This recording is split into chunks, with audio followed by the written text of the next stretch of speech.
Praise the Lord. பிரியமானவர்களே, உங்கள் வாழ்க்கையில் இனி என்னால் வாழவே முடியாது, எங்கே பார்த்தாலும் யார் மூலமாவோ பிரச்சனை துரத்திட்டு வருதுன்னு தோணுதா? அப்படின்னா இந்த வேதாகம சம்பவம் உங்களுக்காக தான்.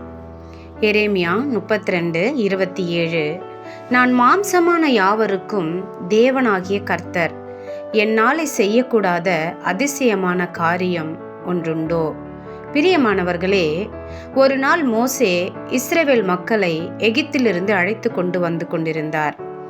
முன்னால் செங்கடல், பின்னால் பார்வோன் தனது ரதங்களோடும் படைகளோடும் துரத்தி கொண்டு வந்தான். வலது இடது பக்கம் செல்ல வழி இல்லை.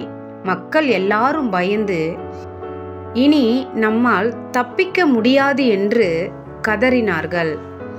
ஆனால் மோசே, பயப்படாதீர்கள், கர்த்தர் உங்களுக்காக யுத்தம் செய்வார் என்று மக்களுக்கு தைரியம் சொன்னார். அப்போது தேவன் மோசேயிடம் கோலை கடலின் மேல் நீட்ட சொன்னார். மோசே கீழ்ப்படிந்தவுடன் செங்கடல் இரண்டாக பிளந்து நடுவில் உலர்ந்த பாதை உருவானது. இஸ்ரவேல் மக்கள் அனைவரும் பாதுகாப்பாக கடலை கடந்தார்கள். அவர்களை துரத்தி வந்த பார்வோனின் படைகள் கடலுக்குள் வந்தபோது தேவன் தண்ணீரை மீண்டும் ஒன்றாக சேர செய்தார். மனிதர்களால் முடியாத சூழ்நிலையை தேவன் ஒரு அதிசயத்தின் மூலம் வெற்றியின் பாதையாக மாற்றினார். முன்னால் கடல் இருந்தாலும் பின்னால் எதிரிகள் இருந்தாலும் தேவன் வழி செய்ய நினைத்தால் யாராலும் அதை தடுக்க முடியாது. பிரியமானவர்களே, உங்க முன்னால கடல் அளவு பிரச்சனை இருந்தாலும் பின்னால எவ்வளவு எதிர்மறைக்காரர்கள் இருந்தாலும் தேவனுக்கு அது தடையில்லை. மனிதர்கள் முடிவு என்று பார்க்கும் இடத்தில் தேவன் புதிய வழியை உருவாக்குகிறார். நமக்குள்ள இருக்கிற பயம் சொல்லுது இனி வழி இல்லை, ஆனா விசுவாசம் சொல்லுது தேவன் வழி செய்வார். தேவனை நம்புங்கள்.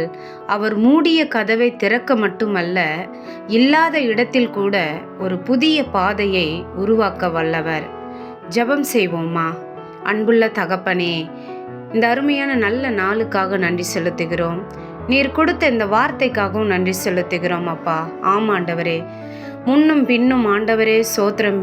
பின்பாக எகிப்தின் சேனைகள், முன்பாக ஆண்டவரே பெரிய செங்கடல். ஆண்டவரே, இந்த ஜனங்கள் திகைத்து பயந்து போய் இருக்கிற நேரத்தில் ஆண்டவரே நீர் மோசையோடு பேசினது போல இந்த நாளில் ஏசப்பா ஸ்தோத்திரம், எங்களுக்கும் காணப்படுகிற அப்பா போராட்டம் பிரச்சனையில் இருந்து நீர் எங்களுக்கு ஒரு வழியை உண்டு பண்ணும்படியாக ஜெபிக்கிறோம் அப்பா.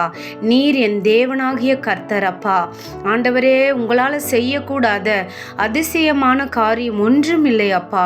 நீர் சொல்ல ஆகும், நீர் கட்டளையிட நிற்கும்.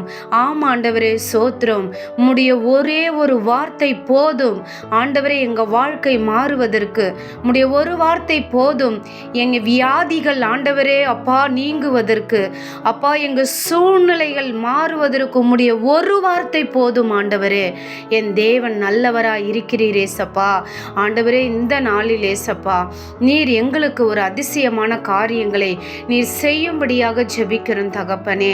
ஆண்டவரே, எங்களுக்கு காணப்படுகிற எல்லா பிரச்சனைகள் எல்லா போராட்டங்களில் இருந்தும் எங்களை ஒரு விடுதலை பண்ணுங்க ஏசப்பா. எங்க சிறையிருப்பை திருப்புங்க தகப்பனே. ஆண்டவரே, வெள்ளம் போல சாத்தான் வந்தாலும் தேவ ஆவியானவர் எங்களுக்காக நீர் கொடியேற்றுகிற தேவன் அப்பா.